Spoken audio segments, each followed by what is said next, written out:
CCTV ফুটেজে দেখা যায় শুক্রবার দুপুর 1:11 গেট দিয়ে ভবনে প্রবেশ করেন মুখে মাস্ক সহ নীল জামা পরিহিত এক তরুণী। দারোয়ান না থাকায় সোজা লিফটে চলে যায় সে। ঠিক 2 মিনিট পর 12 তলায় লিফট থেকে বেরিয়ে সিঁড়ি দিয়ে চলে যায় ছাদে। কিছু সময় পর ভবনের নিচে মেলে তার নিথর দেহ।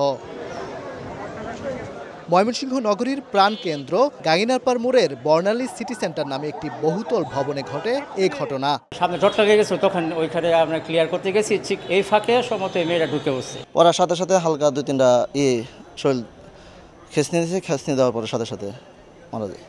জানা গেছে নিহত 17 বছরের তরুণী মুমিনুন্নেছা সরকারি মহিলা কলেজের চলতি বছরের এইচএসসি পরীক্ষার্থী ছিলেন। তার নাম ত্রিপর্ণা ভদ্র একা। তবে সেই ভবনের কেউ নয় বলে জানিয়েছে ভবনটির বাসিন্দারা। বিল্ডিং এর সাথে কারো কোনো সম্পৃক্ততা নাই, সেই বিল্ডিং এর কোনো বাসিন্দা না, আমরা তাকে চিনি না, অতীতে দেখিও নাই। একটা মানুষ যদি পরিচিত না থাকে একটা বাসায় ঢুকে কিভাবে এতক্ষণ থাকবে লেন্দি টাইম?